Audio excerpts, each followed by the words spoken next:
Welcome to my YouTube channel Eminent Galaxy. दोस्तों, आज की इस वीडियो में हमने री रजिस्ट्रेशन के रिगार्डिंग स्टूडेंट्स की कुछ क्वेरी थी, उसके रिलेटेड हमने बात करनी है। जैसे कि आपको पता है कि री रजिस्ट्रेशन की जो लास्ट डेट है वो 30 जून है।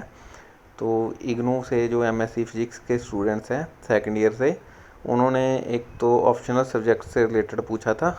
तो उनके बारे में हम बात करते हैं कि जैसे कि आप देख सकते हो कि आपने थर्ड सेमेस्टर और फोर्थ सेमेस्टर के लिए अपने जो इलेक्टिव सब्जेक्ट हैं वो चूज़ करने हैं। ठीक है, थर्ड सब्जेक्ट में आपके पास जो इलेक्टिव सब्जेक्ट है इनमें से किसी दो में से एक सब्जेक्ट को आपने चूज़ करना है, और फिर फोर्थ सेमेस्टर के लिए इन चार में से किसी दो सब्जेक्ट को आपने चूज़ करना है। ठीक है, तो दोस्तों इसका वैसे मैं आपको अगर बताऊं कि आपको पता ही है कि जो आपके पेपर है ना वो एनुअली होने हैं। तो आप कोई भी सब्जेक्ट उसको चाहे थर्ड में कर लो चाहे फोर्थ में कर लो, तो उससे कोई भी आपको फ़र्क नहीं पड़ेगा। ठीक है, क्योंकि पेपर तो एक साथ ही होने हैं। और दूसरी बात, जैसे कि हमने थर्ड सेमेस्टर की बात करनी है कि इसमें एक तो मटेरियल साइंस है, एक एलिमेंट ऑफ रिएक्टर फिजिक्स है।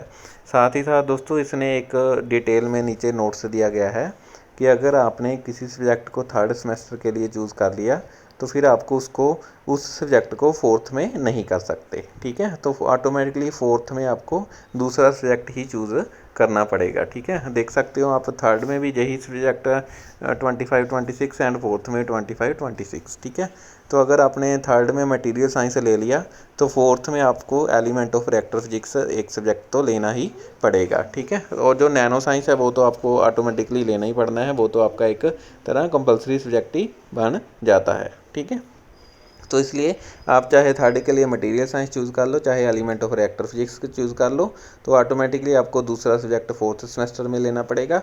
और पेपर आपके एक साथ ही होने हैं एक साल के बाद, इसलिए आप कोई भी सब्जेक्ट चूज़ कर लो, उससे आपको कोई भी फ़र्क नहीं पड़ेगा। ठीक है, होपफुली आपका ये जो क्वेरी है वो क्लियर होगी।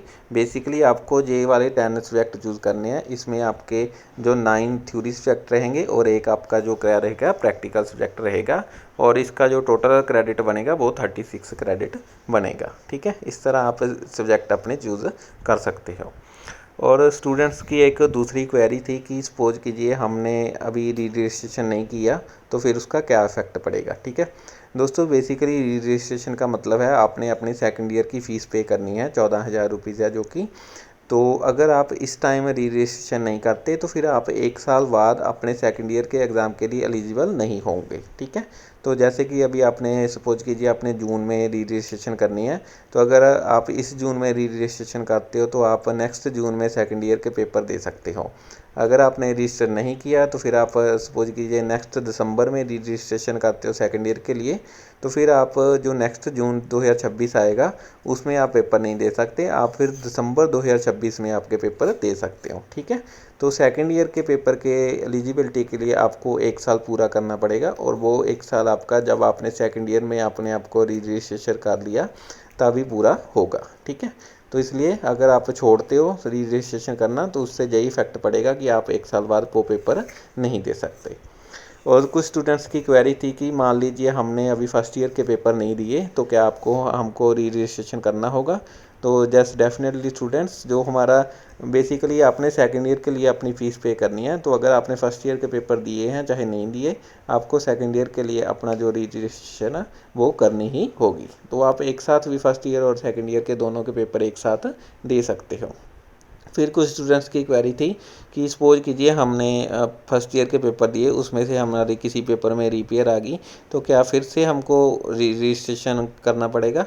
तो दोस्तों जो री रजिस्ट्रेशन है वो सिर्फ वन टाइम ही है। बेसिकली आपने सेकंड ईयर की फ़ीस पे करनी है, फिर आपने कोई भी एग्ज़ाम अगर नहीं दिया जहाँ आपकी किसी एग्ज़ाम में बैक आ जाती है तो सिर्फ आपने उस एग्ज़ाम की फ़ीस पे करनी है, जो कि थ्योरी सब्जेक्ट के लिए 200 रुपीज़ होती है और प्रैक्टिकल सब्जेक्ट के लिए 300 रुपीज़ है। ठीक है, तो बेसिकली जो भी आपने एग्ज़ाम में अपीयर होना है उसके लिए सिर्फ आपको उस एग्ज़ाम की ही फ़ीस पे करनी होगी। री रजिस्ट्रेशन का जो प्रोसेस है वो वन टाइम ही कंप्लीट करना है। ठीक है, याद रखिए दोस्तों, आपके जो कोर्स की वैलिडिटी है वो टोटल 4 ईयर है, मतलब कि 4 साल में आपने अपने एमएससी फिजिक्स के ऑल सब्जेक्ट हैं वो आपने क्लियर करने हैं। ठीक है, उससे ज़्यादा मैक्सिमम टाइम आपको नहीं मिलना, तो 4 साल के अंदर अंदर आपने अपने सभी सब्जेक्ट क्लियर करने हैं। आई होप आपको इस वीडियो से आपकी जो भी क्वेरीज हैं वो सॉर्ट आउट होगी। अगर फिर भी आपको रजिस्ट्रेशन के रिगार्डिंग कुछ भी पूछना हो तो आप नीचे कमेंट बॉक्स में डाल सकते हो, और साथ ही साथ वीडियो के डिस्क्रिप्शन में आपको मेरे टेलीग्राम चैनल का लिंक भी मिल जाएगा, आप वहाँ पर भी ज्वाइन कर सकते हो। तो वीडियो में जुड़ने के लिए धन्यवाद।